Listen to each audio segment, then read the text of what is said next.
Welcome to the deep dive. Today, we're getting into something quite specific, a situation in Wappingers Falls known as the Boathouse Fiasco. Right. We've got an article here that lays out the sequence of events. And our aim really is to understand what happened, who the main people involved are, and maybe what the bigger picture issues might be.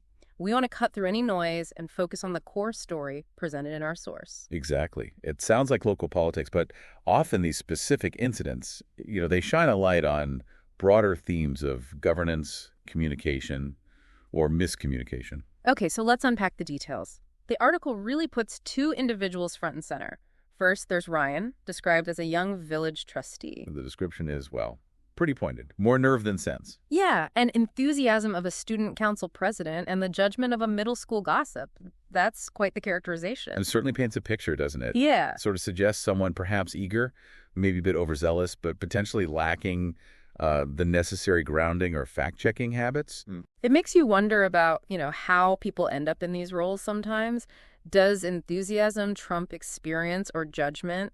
That's often a question of local governance, yeah. Right. People step up, which is good, but aren't always fully prepared for the complexities. And the other figure is Charlie Ferry. Ah, yes, the former mayoral candidate.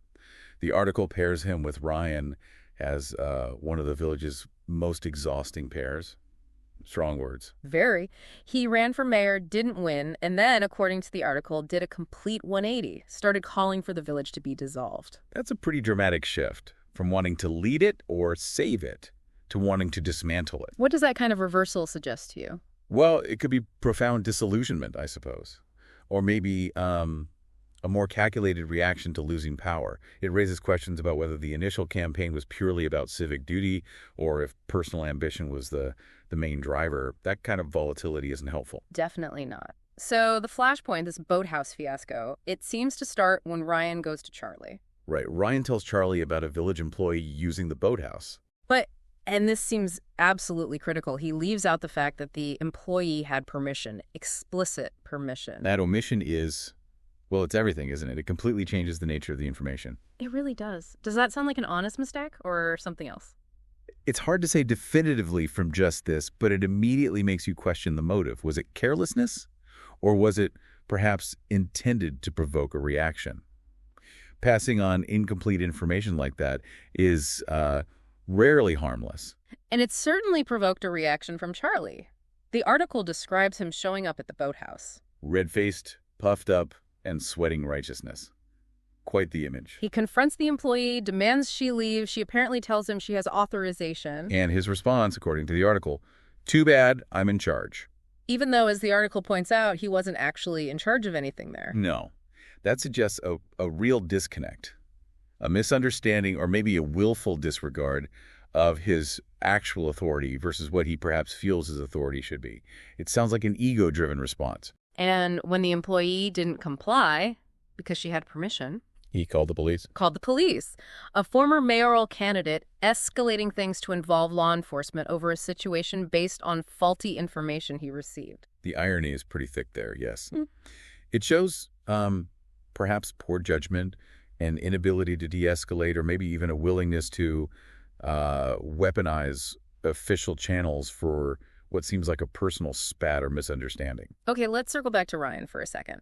His story apparently started to shift. The backpedaling, yes. Initially, the article says, he claimed he didn't know how Charlie even found out about the boathouse. But then admitted he did tell Charlie. Right. Then he claimed he didn't know about the confrontation itself. Until the village clerk apparently reminded him that, actually, he had been briefed on the boathouse use policy beforehand. So the narrative keeps changing. The article uses the term calculated chaos to describe the whole thing. Does that feel accurate based on this sequence? The inconsistencies definitely suggest it wasn't just a simple miscommunication. Calculated implies intent, which is hard to prove, but the result was certainly chaos and confusion. Whether it was deliberate strategy or just someone floundering and trying to cover their tracks, the outcome is damaging. The source does speculate on motivations. For Charlie, it suggests he's playing alpha dog, describes him as an angry microphone addict with a grudge and a platform. Strong language again. It also mentions his past as police commissioner, alleging he quit twice because he couldn't bully people. That's a serious claim. It is. And if true, it might provide some context for wanting these public displays of, well, perceived authority. Possibly. It fits a pattern, perhaps, of needing to assert dominance, maybe using public forums or confrontations to do it. The angry microphone addict bit suggests someone drawn to conflict, maybe needing talking points for meetings. And what about Ryan's motivation, according to the article? He's painted more as playing the innocent, likened to a student intern who got the keys and now thinks he's running the show. So maybe more naive than malicious, but still causing problems? That seems to be the implication. Enthusiasm without sufficient judgment or understanding of consequences. It highlights the risk of having people in positions where they can cause disruption, even if it's not, strictly speaking, intentional malice. Inexperience can be just as damaging sometimes. So the article really frames this quite starkly. It says, this isn't miscommunication, it's calculated chaos. It pushes back against a softer interpretation. It does. It takes a firm stance on the nature of the events. And it questions Charlie's role, suggesting he's not acting like a public servant, but someone with a grudge.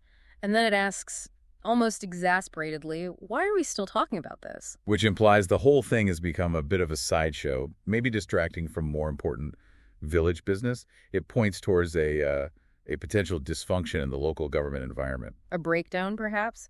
The article ends by asking, the really big questions. How has the village government gotten so out of control? How does this mess get fixed? And those are the crucial questions, aren't they? This specific incident, this Boathouse Fiasco, it might seem small scale, but it acts as a sort of case study. A case study for what, exactly? For what can happen when maybe personal agendas or poor communication or a lack of accountability take hold. It shows how quickly things can unravel. So if you're listening, what are the main things to take away from this? For me, it's seeing how this dynamic between just two individuals, as described here, can seemingly throw things off kilter for the community. Absolutely. And the huge importance of information. Accurate information. How easily misinformation, whether it's deliberate or just careless, can fuel conflict. It really highlights the need, especially for people in leadership roles, to check facts, verify things. Before jumping to conclusions or, calling the police. Exactly. And it also starkly contrasts genuine public service, which should be about the community's well-being, with actions that seem driven by personal beefs, ego, or just wanting to stir the pot. So, zooming out from Wappingers Falls, this situation makes you think, doesn't it? What are the signs you might look for in any organization, or even your own community? That's the key reflection, I think. What does it look like when things start to go off track? When responsible governance starts to erode? Are there telltale signs? Like maybe a focus on personality, clashes over policy, or information being weaponized, constant drama. Things like that, yes. When individuals seem more focused on asserting dominance or settling scores than on constructive work. When accountability seems lacking, it's about recognizing those patterns. It's a valuable exercise, thinking about the dynamics in this specific story and then considering, how those same dynamics might play out elsewhere, maybe closer to home. Precisely. It's about understanding the difference between leadership that aims to build and actions that seem designed to disrupt or dominate, between dialogue and just, noise. Well, thanks for digging into this Boathouse Fiasco with us. Hopefully, looking closely at this one article gives you not just the story itself, but maybe some food for thought about leadership, accountability, and just the importance of reliable information in any setting.